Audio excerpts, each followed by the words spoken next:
wisata. Didirikan anggaran.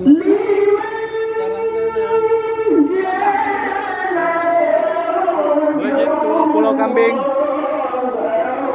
Tapi masjidnya sama Hani kan yang jadi nyamannya mana? Yang masjid tua. Ya, masjid tua. Sama Haninya. Iya.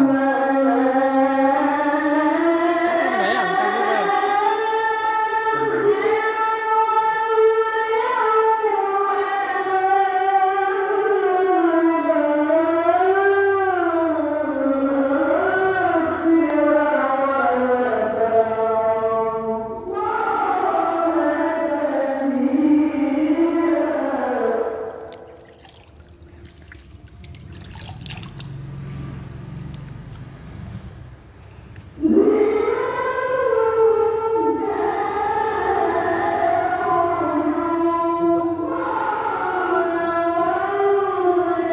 Ini dia bangunan Masjid Tua Pulau Kambing.